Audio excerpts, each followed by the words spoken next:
palavra de Deus nos diz assim, acompanha a leitura. Era Abraão já idoso, bem avançado em anos, e o Senhor em tudo o havia abençoado.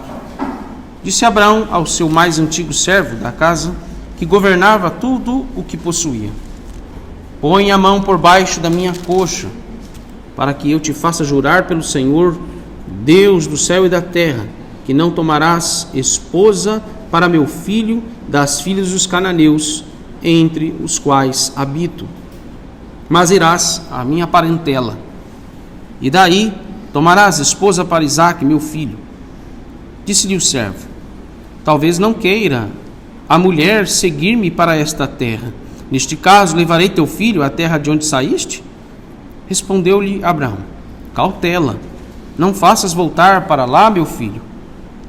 O Senhor Deus do céu, que me tirou da casa de meu pai e de minha terra natal, e que me falou e jurou dizendo: a tua descendência darei esta terra, ele enviará o seu anjo, que te há de proceder, e tomarás de lá esposa para o meu filho. Caso a mulher não queira seguir-te, ficarás desobrigado do teu juramento, entretanto não levarás para lá meu filho. Com isso, pôs o servo a mão por baixo da coxa de Abraão, seu senhor, e jurou fazer segundo o resolvido. Tomou o servo 10 camelos do seu senhor, e levando consigo todos os bens dele, levantou-se e partiu rumo da Mesopotâmia para a cidade de Naor. Fora da cidade, fez ajoelhar os camelos, juntou a um poço de água à tarde, hora em que as moças saem a tirar água, e disse consigo: ó Senhor, Deus de meu senhor Abraão, rogo-te que me acudas hoje e use de bondade para com o meu senhor Abraão. Eis que estou a pé da fonte da água, e as filhas dos homens dessa cidade saem para tirar água.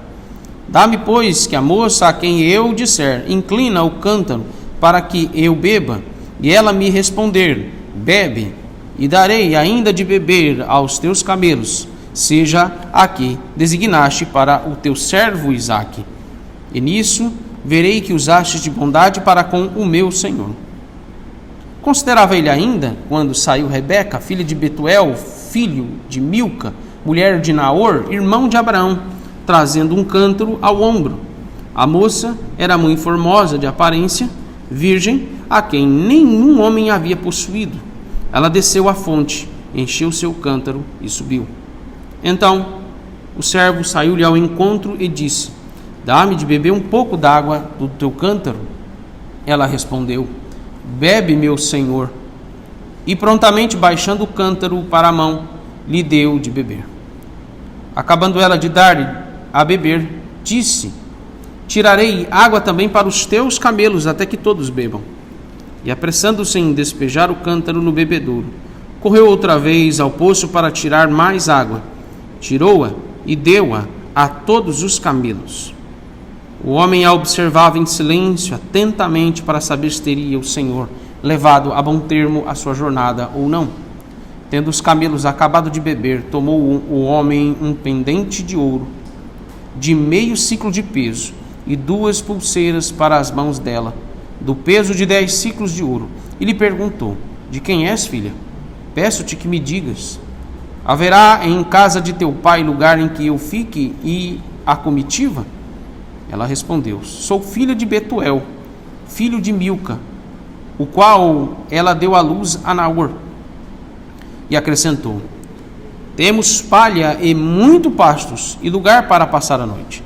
Então se inclinou o homem e adorou ao Senhor, e disse: bendito seja o Senhor, Deus de meu senhor Abraão, que não retirou a sua benignidade e a sua verdade de meu senhor. Quanto a mim, estando no caminho, o Senhor me guiou à casa dos parentes de meu senhor. Nós vamos ler até aqui. E na próxima etapa nós continuaremos a leitura das Escrituras, daquilo que nós vamos expor. Mas aqui nos é suficiente para que os irmãos entendam o contexto do que vai tratar o capítulo 24. Vamos orar mais uma vez, pedir a misericórdia e a graça do Senhor neste momento. Santo Deus, Até aqui o Senhor tem estado conosco, e agora, ó Deus, suplicamos que o Senhor seja gracioso ainda conosco em falar por meio da tua pregação, ó Deus, instituída por ti mesmo. Que não seja um homem comum falando, mas seja, ó Deus, o nosso Redentor Jesus Cristo falando a nós. Que a tua palavra, ó Deus, encontre guarida em todos os cômodos do nosso coração. E que preencha, ó Deus, pelo teu Santo Espírito, cada espaço. E que nada, ó Deus, fique vago ou vazio. Encha-nos, ó Deus, agora com a tua palavra. Instrua-nos para que possamos obedecê-la. Em nome de Jesus oramos. Amém. Gênesis capítulo 23, meus irmãos, nós tratamos da morte, do sepultamento, do testemunho e também do legado de Sara como a mãe de todos os crentes. E nós vimos também o modo como Abraão tratou e considerou a sua esposa, mesmo que depois de morta. Foram esses dois tópicos que nós desenvolvemos na exposição do capítulo 23. Quando nós seguimos agora aqui para este capítulo, esse próximo capítulo de Gênesis, veja que é possível identificar aqui um elo ou uma ligação entre Gênesis 23 com Gênesis 24, porque no capítulo 23 nós temos Deus aqui sinalizando a Abraão a terra prometida como garantia de que ele haveria de cumprir a promessa de dar a terra. No capítulo 23, então, nós temos Deus garantindo a promessa da terra prometida, que era as terras ali dos cananeus, a terra de Canaã.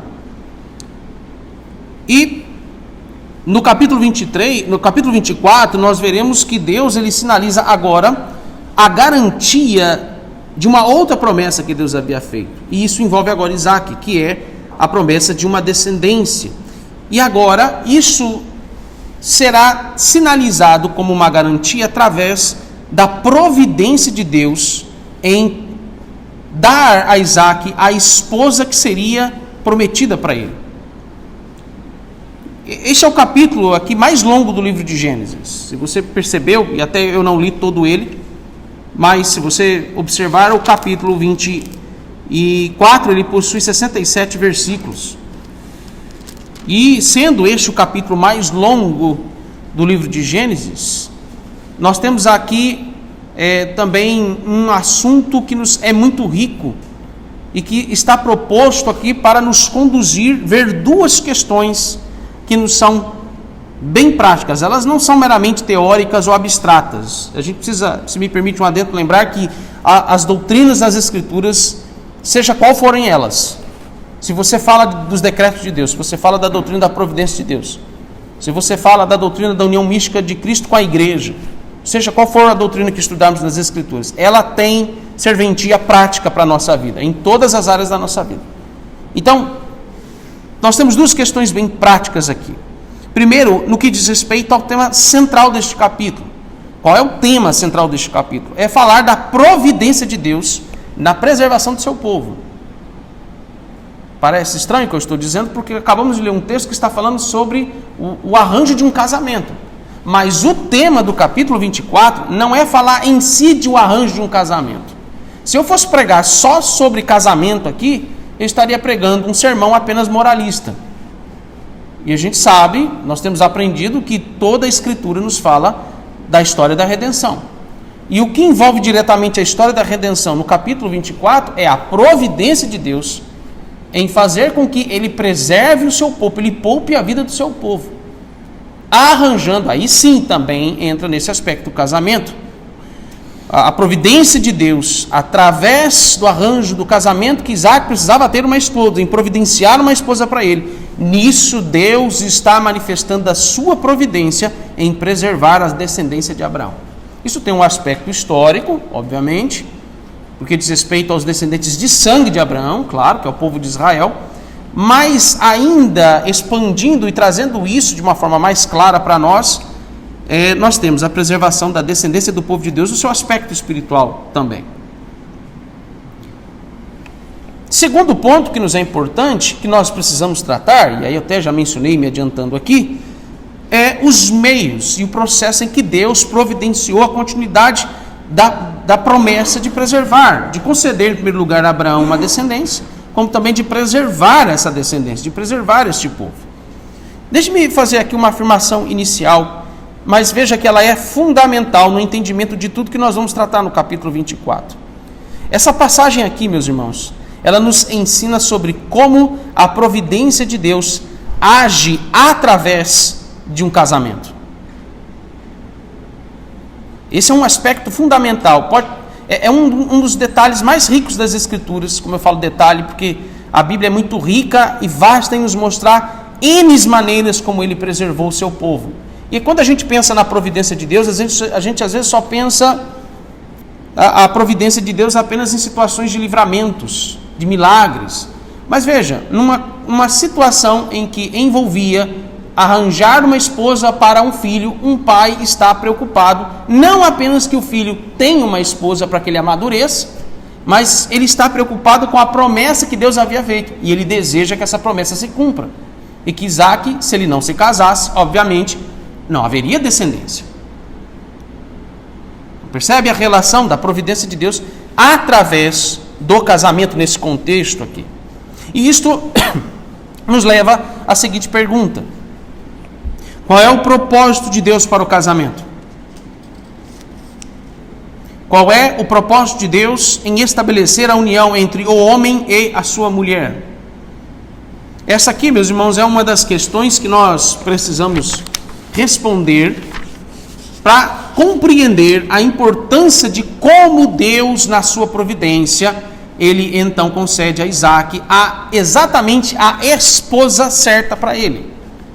E repito, o que isso tem a ver com o cumprimento da promessa do Senhor em fazer com que Abraão tivesse uma descendência? Historicamente, isso aqui nos liga a Gênesis capítulo 22, os versos 20 a 24. Como vocês sabem, eu não preguei nessa passagem. Essa foi a única perícope que eu não preguei no capítulo 22. Por quê? Ela está ligada ao capítulo 24. Abra sua Bíblia, por favor, e acompanhe comigo. Vamos ler esse pequeno trecho, que é o trecho, a conclusão parcial, que fecha aí o capítulo de número 22, os versos 20 a 24.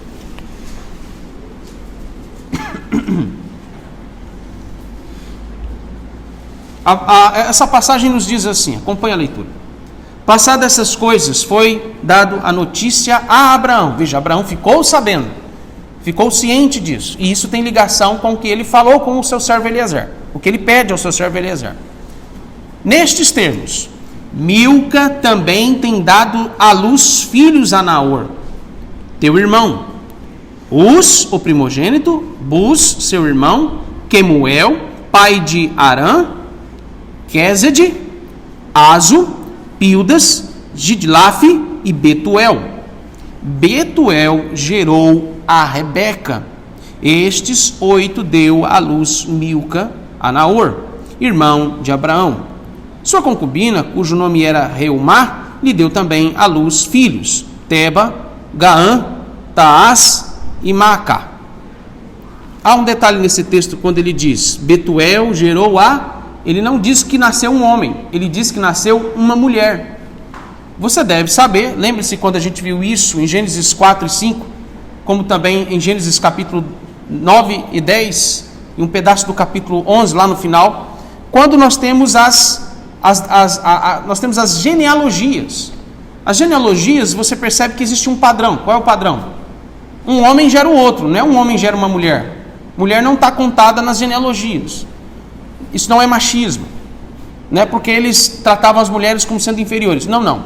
A figura masculina tem uma tipologia aqui. A tipologia é apontamento para a figura de um homem em si. Então os homens são contados como tipologia para o apontamento daquele que é chamado o Filho do Homem, que vai salvar o seu povo e vai preservar o seu povo, que é Jesus Cristo. Então essa descendência que começa em Adão, Sete, depois vai até Noé, depois de Noé vai até Abraão, e agora de Abraão, Isaac, Jacó, até chegar então todas as 12 tribos de Israel que formam o povo de Deus, até chegar a Jesus Cristo, que é o filho de Davi, que pertence à tribo de Judá, o rei, o Messias do seu povo. Então a genealogia ela segue mencionando homens, mas há aqui, perceba, duas exceções. Por que duas exceções? Você deve se lembrar que no capítulo 23 nós vimos que menciona a morte de Sara. Não era comum também dizer, tal pessoa, no caso uma mulher, viveu tantos anos e gerou tal filho. E nesse caso é feito com Sara. Veja, é relatado no capítulo 23, não vou me deter de novo, obviamente, nisso, mas só para que você refresque sua memória isso, a ligação que a gente vai tratar aqui com isso. É tratado ali todos os detalhes do sepultamento de uma mulher. Por quê? Ela é a mãe, ela é a matriarca da descendência de Abraão. Então ela deveria ser tratada como tal. Agora veja, nós temos a menção do nascimento de uma mulher. Veja, Betuel gerou Rebeca. Aqui, essa exceção da menção do nome de uma mulher, porque ela é a continuidade do matriarcado do povo de Deus. Ela será também chamada de a matriarca do povo de Deus, porque ela é, esse texto está nos apontando para a ideia de que ela está sinalizando aqui que ela seria a próxima mãe. Além de Sara, Rebeca também é contada como uma das mães do povo de Deus. Rebeca, olha que interessante, ela era da parentela de Abraão. Porque quando você vai ler aqui o texto, você percebe que parentela é os parentes, inclusive de até consanguinidade mesmo. Você percebe que ela era neta de Naor, porque Betuel era filho de Naor. Naor era quem? Irmão de Abraão. Então Rebeca, ela era sobrinha neta de Abraão e era prima de segundo grau de Isaac. Então a parentela mesmo, é no sentido realmente de consanguinidade aqui, mesmo que em certa medida um pouco distante.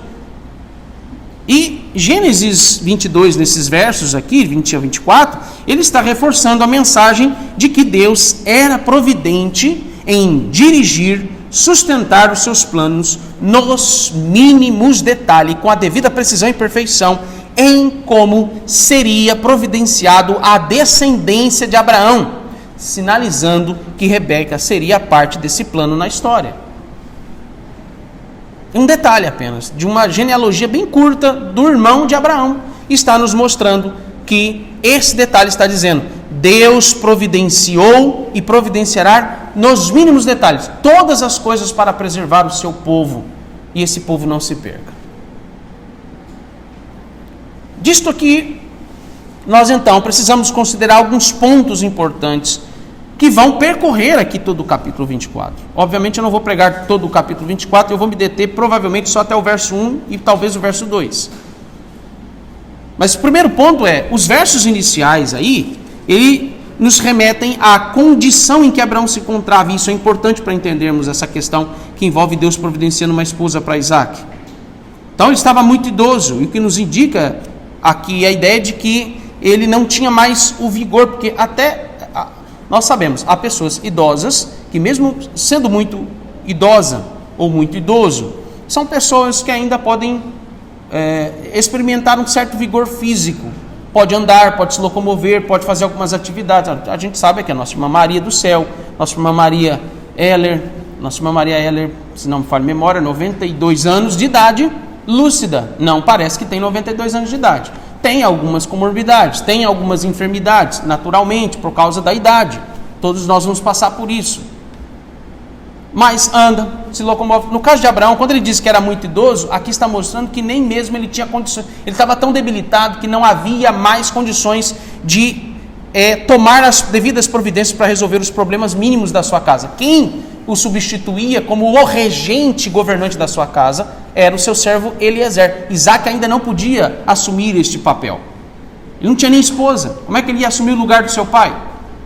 E essa é a preocupação de Abraão.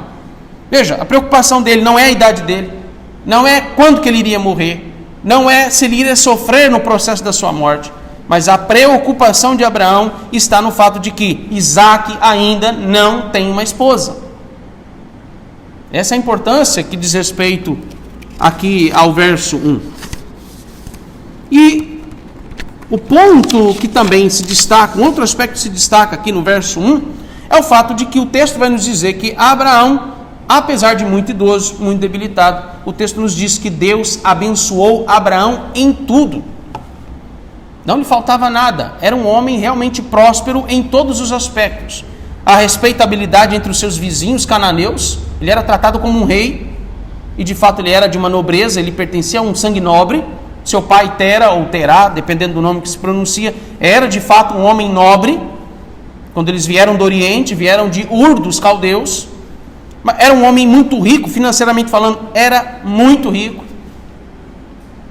E agora já tinha inclusive uma posse de terra que ele estava usando como sepultura para sua família, que é o marco zero ali do início da terra prometida. Mas o ponto do verso 1, que está em conexão com o verso 2, meus irmãos, revela que Isaac ainda era motivo então de preocupação para Abraão. Quando Sara morreu, vamos lembrar desse detalhe, quando Sara morreu, Isaac tinha 37 anos. 37 anos. Eu tenho 38, eu já tenho 2 filhos. Como muitos de vocês, meus irmãos que são casados, especialmente os homens, devem ter a média da mesma idade que eu tenho, já são casados. Tendo filhos ou não, independente disso, já são casados. Isaac, com 37 anos, quando sua mãe morre, não era casado ainda. Passa-se 3 anos da morte de Sara. Isaac agora tem 40 anos e ainda não tinha se casado. E ainda lamentava, pranteava a morte da sua mãe. Veja que um homem com 40 anos de idade deveria estar casado e já com muitos filhos. E aqui nós aprendemos algo sobre a providência de Deus, como também a responsabilidade humana no que diz respeito ao casamento nas Escrituras. Casamento, preste bem atenção, principalmente os solteiros, mas também os pais, para que orientem seus filhos nessa mesma perspectiva, porque o inverso disso é o que tem sido tratado hoje. Mas qual é o princípio bíblico, o primeiro aspecto que envolve o casamento nas Escrituras? Casamento não é meramente uma questão de opção,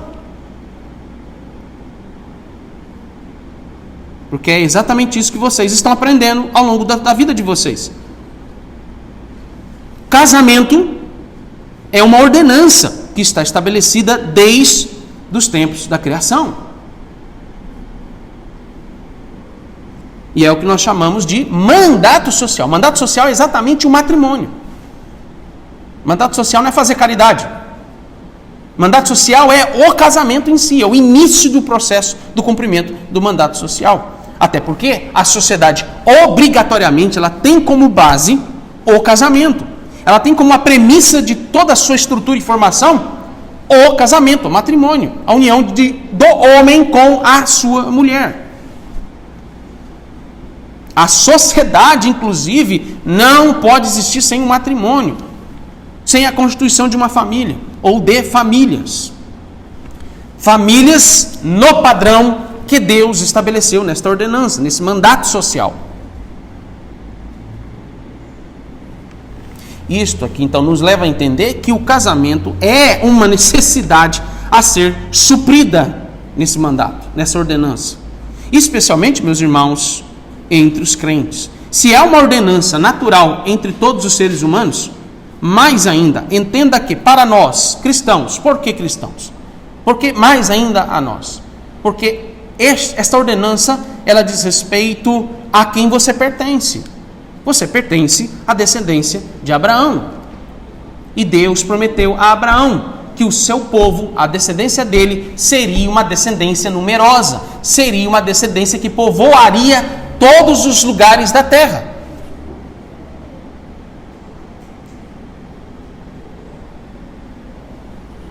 Se eu trato o casamento como uma mera opção, se eu quero ou não quero casar, eu estou simplesmente tratando essa ordenança com desprezo. E eu estou desonrando meu pai Abraão. Percebe aqui a preocupação então de Abraão? Porque veja, meus irmãos, a necessidade do casamento nas Escrituras, ela está vinculada à promessa lá de Gênesis 1, 28, que vai dizer: sede fecundos, multiplicai-vos, enchei a terra e sujeitai-a, dominai-a sobre os peixes do mar, sobre as aves dos céus e sobre todo o animal que rasteja pela terra. Percebe a diferença da relação que o homem tem que ter com todas as outras criaturas da criação e a relação que ele precisa ter com aquele que é coigual a ele? Viu a diferença? Como lidamos com os animais e como lidamos com o nosso próximo chamado ser humano? Percebe a diferença? E o inverso está acontecendo. Tratamos os cachorrinhos como se fossem filhos.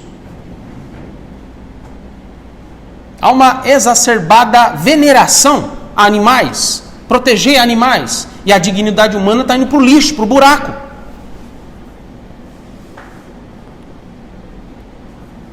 E onde exatamente é o lugar que estão ferindo essa dignidade humana? O matrimônio, o casamento.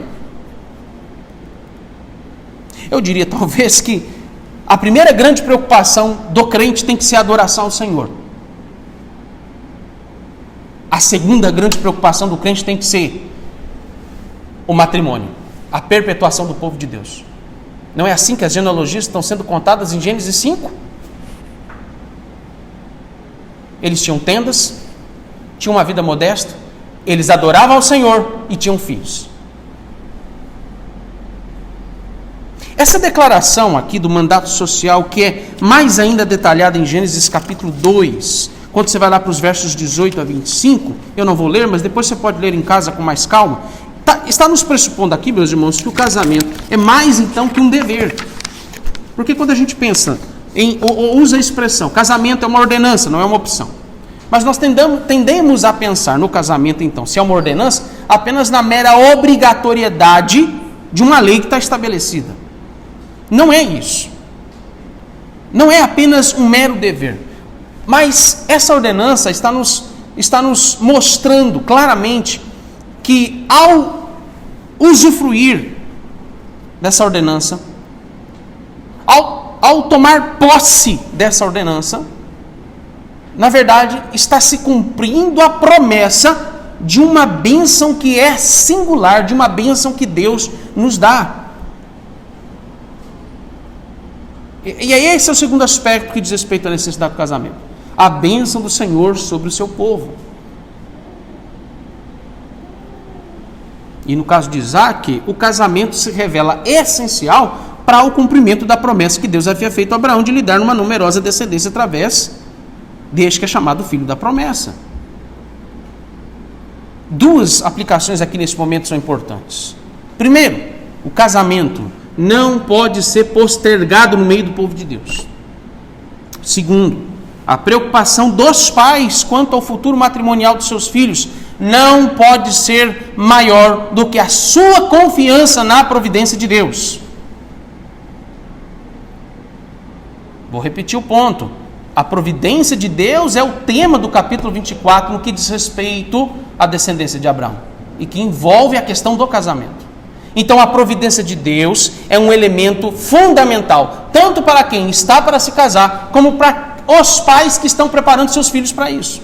A providência de Deus é a carta régia que vai nortear o nosso coração em como vamos prepará-los e conduzi-los ao momento em que eles vão ter os seus cônjuges.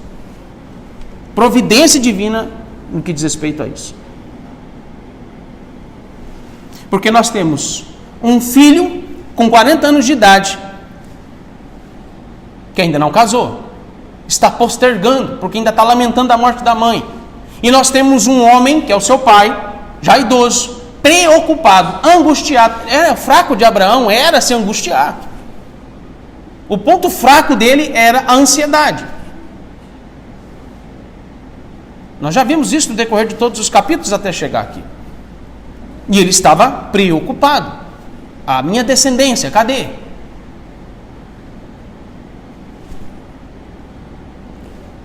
Qual é o peso que vai estabelecer aqui a diretriz para que tanto um pai exacerbado em sua preocupação, como um filho que está postergando uma necessidade, que é algo muito sério na sua vida, é a providência de Deus.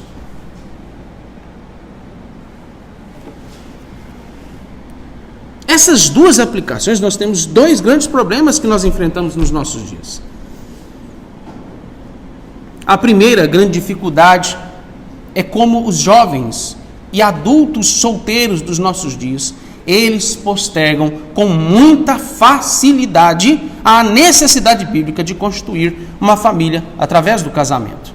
É muito comum encontrarmos jovens e adultos de 30, de 40 anos de idade que sobrecarregam seus pais com este peso. Filhos adultos não podem ser peso de preocupação aos seus pais, principalmente quanto à questão do matrimônio. Entenda que isso aqui tem relação direta com, primeiro, o seu caráter, segundo, com a sua confiança em Deus. São nas decisões mais importantes da nossa vida que Deus testa a nossa fé. A gente tende, por causa o coração ele é tendencioso à idolatria, então, e ao paganismo, misticismo, sincretismo. Nós somos assim, infelizmente, o pecado é terrível no nosso coração. E às vezes inconscientemente a gente acaba caindo de alguma forma nessas coisas. Mas como que nós mistificamos, tornamos o aspecto da nossa confiança e fé em Cristo Jesus como um elemento sincrético? Quando nós tratamos e consideramos a necessidade de confiar em Deus com coisas que são supérfluas, que não são úteis para nós, e em vez de considerarmos a necessidade de ter confiança no Senhor em coisas que são essenciais para o povo de Deus, como o casamento.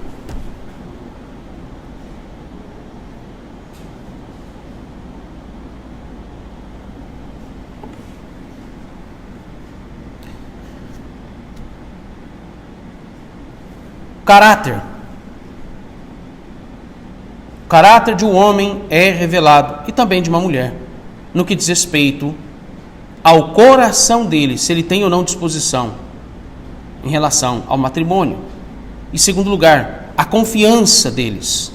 A confiança deles em Deus também é demonstrada em como eles lidam com esses assuntos, como eles vão lidar com essas decisões importantes da sua vida. Porque, meus irmãos, se realmente nós confiamos no Senhor, se cremos nas suas promessas, se cremos nessas promessas para nós, nesses mandatos e ordenanças, por que então nós temos dificuldade de colocá-las em prática? Filhos adultos, tanto homens como mulheres, quando fogem ou postergam a ordenança do casamento, eles estão quebrando o 7º mandamento. O que diz o 7º mandamento?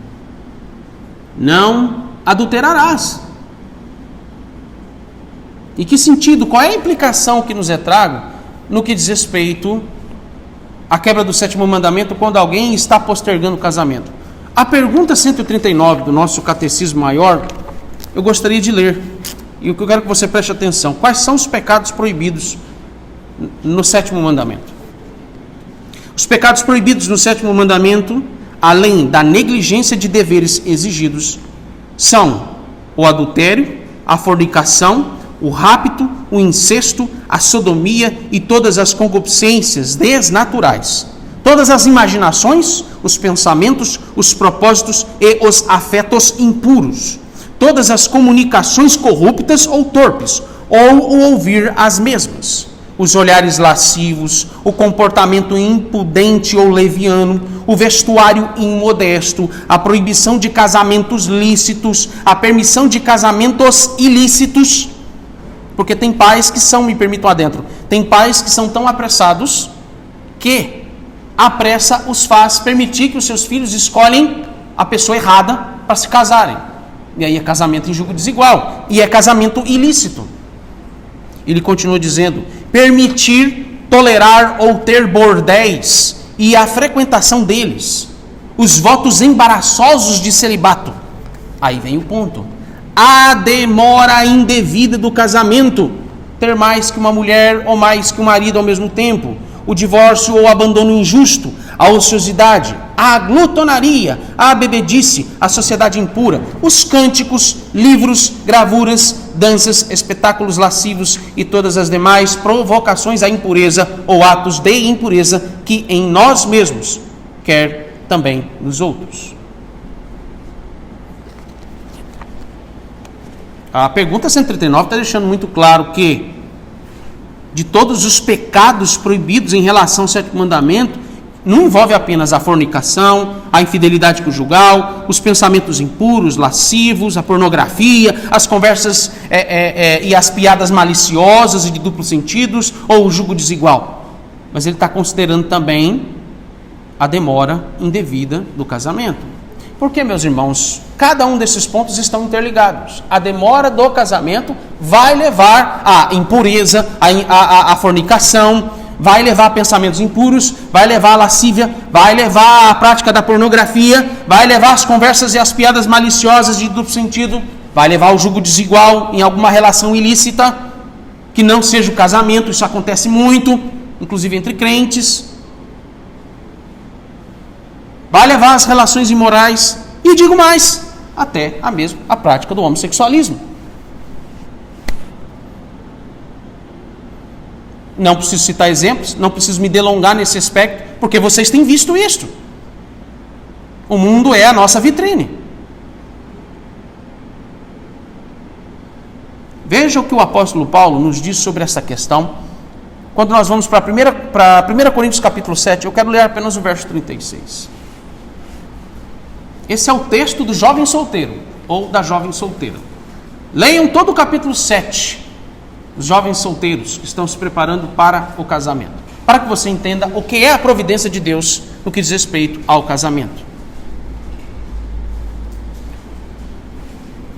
1 Coríntios 7, verso 36, ele vai dizer algo muito interessante sobre essa questão que nós estamos vendo aqui, da postergar o casamento. Ele vai dizer assim: entretanto, se alguém julga que trata sem decoro a sua filha, estando já a passar-lhe a flor da idade, e as circunstâncias exigem, faça o que quiser.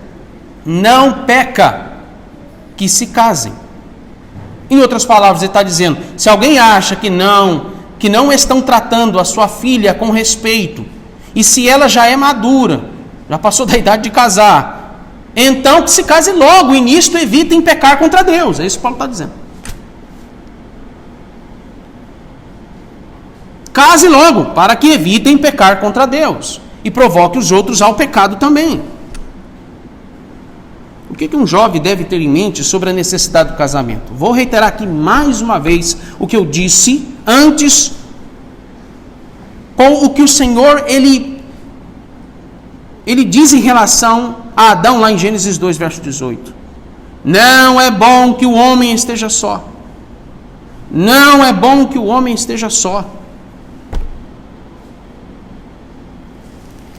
É isso que você tem que ter em mente sobre a necessidade do casamento. E vem a segunda parte: far-lhe-ei uma auxiliadora que lhe seja idônea.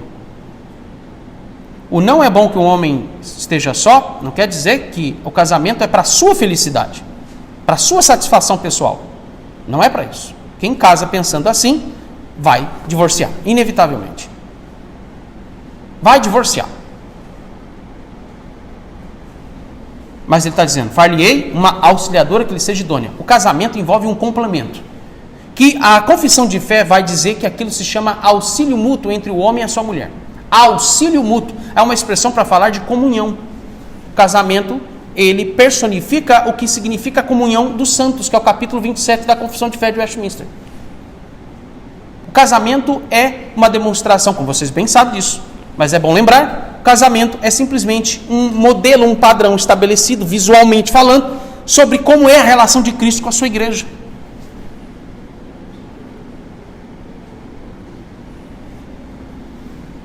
Perceba onde entra a necessidade do casamento. O próprio Deus foi quem disse: a solidão é uma condição ruim. Pois, meus irmãos, no mundo narcisista em que nós vivemos, a solidão tem sido um dos maiores prazeres dos jovens.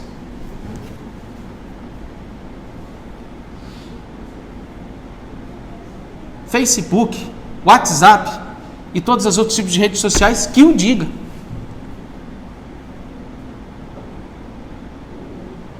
Vai casar com um computador.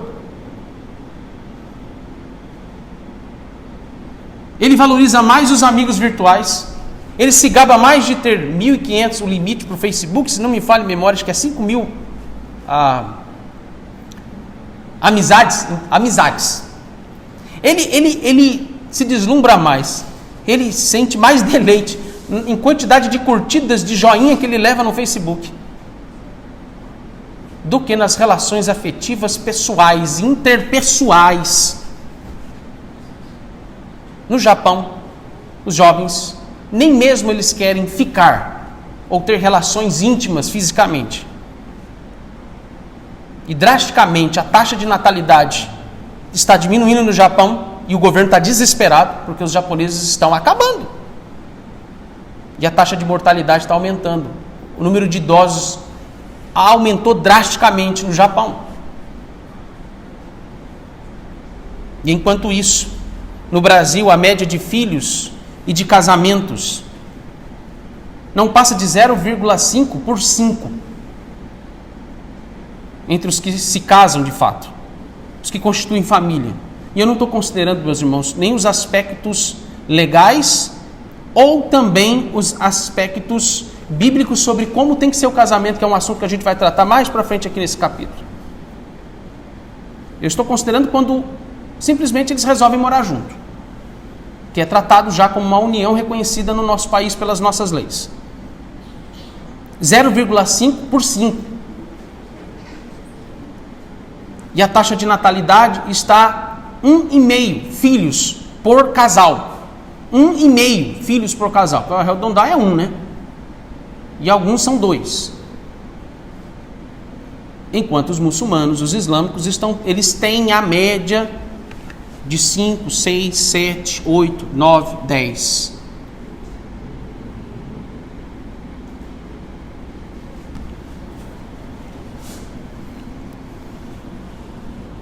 Entenda que o casamento é uma dádiva. O casamento é uma ordenança que estabelece uma bênção de Deus ao seu povo. Aqueles adultos que postergam o casamento, justificando que a vida de solteiro é bem melhor que a de casado, eles estão desprezando aquilo que Deus criou para o bem maior da humanidade, que se chama o auxílio mútuo entre o homem e a mulher.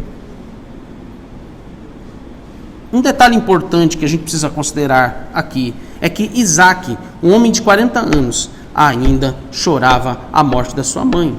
Sara tinha sido a única mulher da vida de Isaac.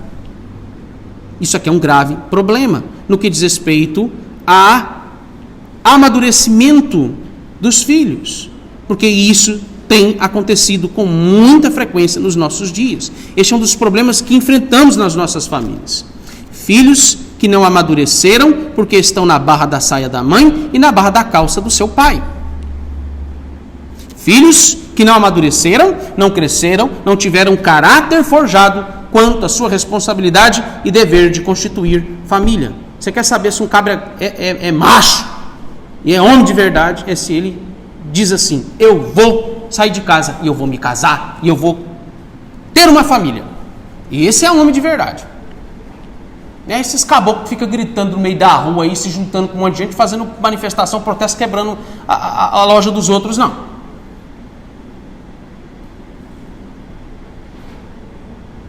Vem na rebeldia uma forma de coragem. Isso não é coragem. Isso é estupidez. Isso é rebeldia.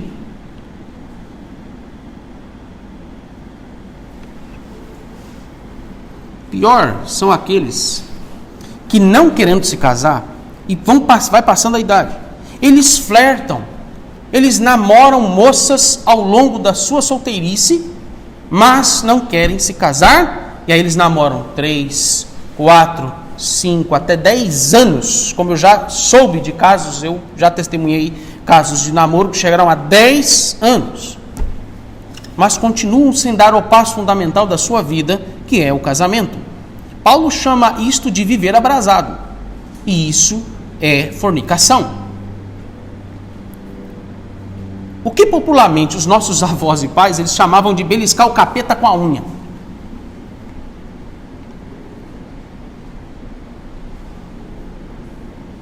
Ou seja, brincar com aquilo que é muito sério.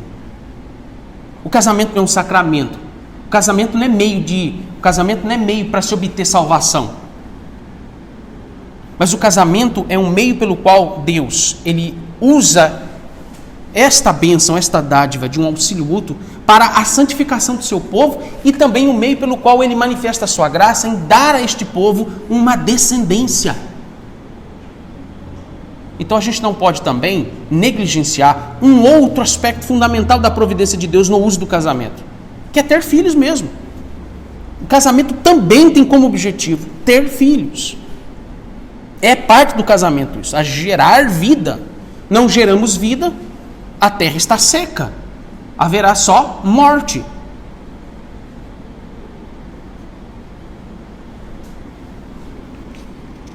Aqueles que se encontram nessa situação que eu acabo de exemplificar aqui, se você está nessa situação, meu querido irmão, ou também minha querida irmã, você está cometendo o pecado de perjúrio, falso testemunho, incitação à impureza, imoralidade, fornicação. Homens que namoram, mas não querem se casar, ou não se casam. Na verdade, eles estão agindo como ímpios, tratando sua pretendente, ou, entre aspas, pretendente, como se ela fosse uma amante ou uma mulher da vida. Qualquer coisa, qualquer relacionamento fora do casamento, mas que caracterize uma relação como seria de uma intimidade de um casamento, é algo que envolve prostituição e envolve adultério. E minhas queridas irmãs, as mais jovens e as solteiras, vejam o perigo que vocês estão correndo quando se submetem a esse tipo de situação. Se deixar enganar por esse tipo de homem é cometer os mesmos pecados que eles cometem contra você e contra Deus. E você é tão mau caráter quanto ele. Então saia dessa cilada. Se há algumas das nossas irmãs que estão nessa circunstância, sendo solteiras, as mais jovens inclusive, abandone imediatamente este homem.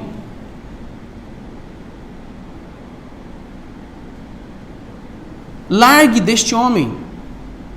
E possivelmente este homem, ou este jovem, ou esse rapaz, ele não é crente.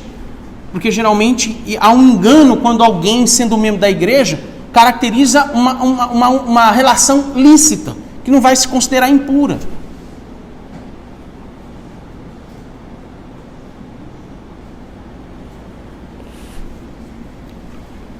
Contudo, meus irmãos, precisamos considerar uma segunda aplicação, como eu mencionei lá no início, são duas. Desenvolver essa segunda aplicação, que diz respeito à preocupação dos pais em relação ao futuro conjugal e familiar dos seus filhos. E agora a palavra é para os pais. Vamos voltar para o verso 1 e veja a condição de Abraão. Um homem idoso e abençoado por Deus em todas as coisas. Mas o filho ainda não era casado, não tinha uma esposa. E Isaac causou preocupação para o seu pai. A preocupação com os nossos filhos é algo inevitável. É algo inevitável. Se nós nos preocupamos com coisas tão pequenas como eles, não necessariamente pequenas porque são simplórias, pequenas no sentido daquilo que é do cotidiano, que dirá, meus irmãos, essas coisas que são mais decisivas e importantes, que definem a vida dele para o resto dos seus dias, que é profissão, que é vocação e casamento. São as duas coisas mais importantes na vida de um homem no seu mandato social.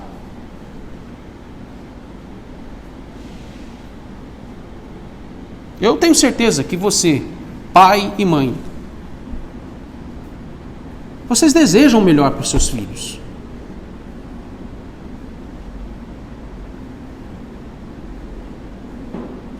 Mas nós precisamos lembrar, vamos voltar de novo. Qual é a temática desse capítulo? Providência de Deus na preservação do seu povo. Este é o ponto fundamental. Essencial. É vital para os crentes a necessidade de confiarmos no Senhor, de saber que o controle dele, ele disse isso para Jó. Ele falou para Jó: Jó, olhe para os céus e veja o exército das estrelas que eu criei. O que são elas para mim? Eu sei o nome de cada uma delas, eu as conheço, uma por uma. Eu dei um nome para cada uma delas. Em Isaías, capítulo 41, o profeta, sendo usado por Deus, ele vai dizer: Deus é aquele que mede o universo com a palma da sua mão. Entendeu a providência de Deus? E Bavinck, ele vai dizer na sua dogmática reformada, quando ele trata da doutrina da providência de Deus, ele diz: olha, não há um lugar sequer que Deus ele coloque o dedo no universo e diga: isto é meu. O Senhor Jesus disse para os seus discípulos: olha, se Deus ele é capaz de sustentar os filhotes de um corvo, ou de um pássaro, uma mãe que abandona os seus filhotes, e ele sustenta esses filhotes, que dirá vocês, que são filhos dele? Ele não vai cuidar? Ele não vai prover todas as coisas?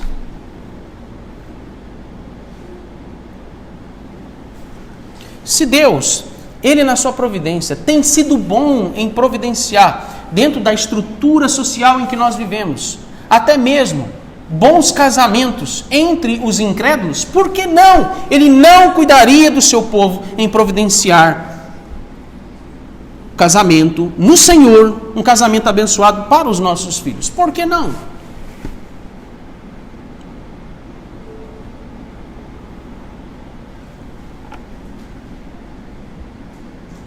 Olha como a história nos mostra a providência de Deus quanto a esse ponto. Não foi Deus quem providenciou uma esposa para Adão? Foi Deus que providenciou uma esposa para Adão. E não foi diferente com Isaac. Deus iria providenciar uma esposa para Isaac. E veja que, mais uma vez, a fé de Abraão, mesmo que idoso, ela está aqui sendo testada sobre a sua confiança em Deus. Diversas vezes Abraão ele teve de ser confrontado por Deus quando ele queria pegar atalhos. Abraão ele era um homem que ele tinha muita dificuldade de esperar como Deus iria conduzir as coisas daquilo que ele havia prometido para Abraão. Abraão achava muitas vezes que ele poderia ajudar Deus em cumprir as promessas. Mas Abraão já estava calejado. E ao longo da sua vida, Abraão ele foi tomando consciência disso, de que ele não tinha poder de nada. E mais uma vez, ele está diante de uma situação em que é muito séria, porque diz respeito ao cumprimento da promessa de uma descendência. E ele cairia mais uma vez na tentação de tomar a frente para resolver a questão do casamento para o seu filho. Mas dessa vez, ele não caiu nessa tentação. Isaac, ele precisava de uma esposa, mas Abraão, ele não poderia se precipitar em como escolher, quais os procedimentos deveriam ser tomados para Isaac. E me dá um detalhe mais importante aqui. Dessa vez, Deus não apareceu para ele e falou com ele como é que tinha que ser. Abraão teve que discernir isso por conta própria. Por quê? Isso é responsabilidade nossa. Isso é responsabilidade nossa. Nós não podemos esquecer que Abraão ele vivia em uma terra muito estranha. Ele vivia numa terra onde ele era um dos pouquíssimos e raros crentes que tinham ali. Abraão ele era um estrangeiro entre os cananeus. Abraão estava cercado por ímpios. Exatamente aqueles que seriam inclusive futuramente expulsos pelos seus descendentes no futuro. Agora imagine se Abraão se precipitasse e na pressa de casar seu filho, se ele resolvesse pegar uma das mulheres ali mesmo de Canaã, o que teria acontecido?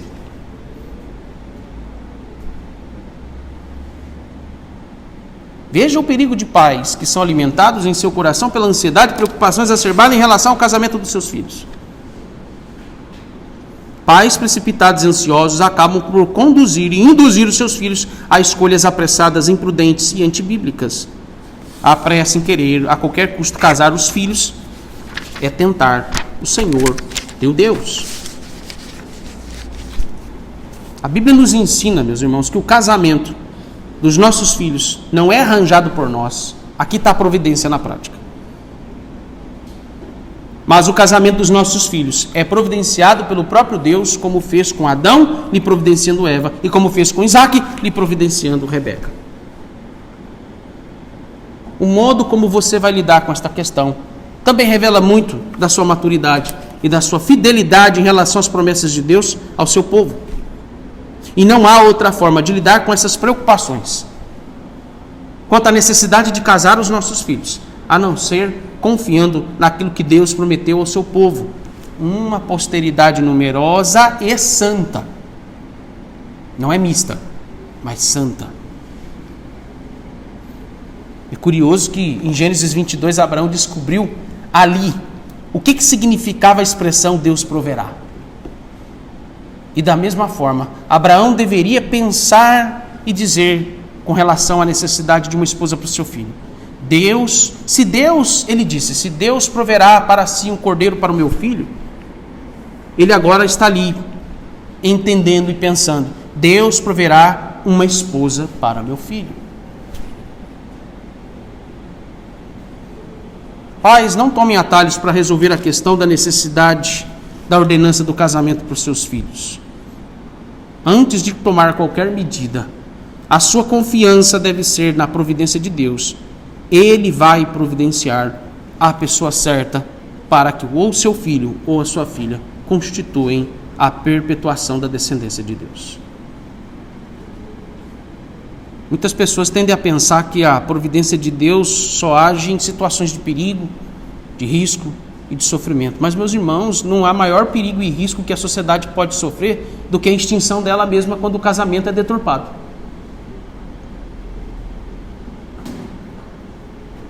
A providência de Deus, ela não está limitada a algumas situações, mas ela abrange toda a criação de Deus. Todas as coisas neste universo e no mundo são governadas, são sustentadas, são dirigidas e controladas pelo próprio Deus, porque Ele não permite que um fio de cabelo da sua cabeça não caia, se Ele assim quiser.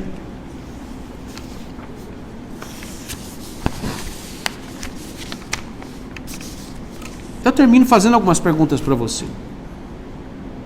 Você tem descansado na providência de Deus quanto ao futuro dos seus filhos? Você tem trabalhado submisso em harmonia com a providência de Deus em relação ao futuro matrimonial dos seus filhos? Você tem procurado saber qual é a vontade de Deus para os seus filhos ou para as suas filhas, quanto à questão, inclusive, do casamento? Ou você tem confiado apressadamente no tempo, nas limitações e nas dificuldades desse mundo para que seu filho se case? A providência de Deus é a guia mestra para que as suas preocupações não venham te desgovernar? Você tem confiado na providência de Deus, em particular, em especial, no que diz respeito ao futuro dos seus filhos? Amém. Vamos orar.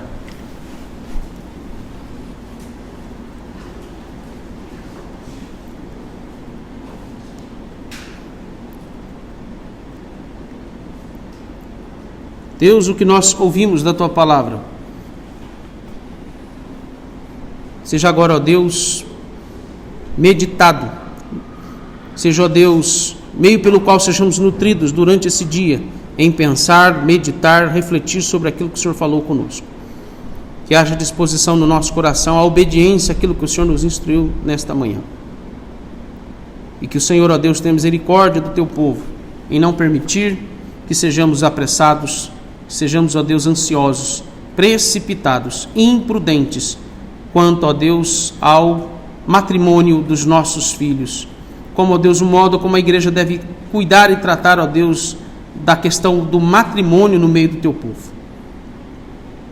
Pai, se há entre nós jovens, solteiros, que infelizmente, por medo, por insegurança, por receios no seu coração, que não, ó Deus, querem se casar ou não querem, ó Deus, caminhar na direção do matrimônio, tenha misericórdia, convença o coração deles, ó Deus, a necessidade deles cumprirem com o seu mandato. Mas também, ó Deus, seja com os teus servos, os pais, que na preocupação, aqueles que têm filhos já grandes, solteiros, com a idade, ó Deus, que já deveriam estar casados, que o Senhor dê a eles consolo, conforto, instrução, sabedoria, e que eles, no temor do Senhor, encontrem, ó Deus, os meios que o Senhor der a eles na sua providência para tratar isso com seus filhos. Instrua o coração do teu povo, ó Deus, no que aprendemos hoje, e ajude-nos a confiar na tua providência. Em nome de Jesus nós oramos. Amém.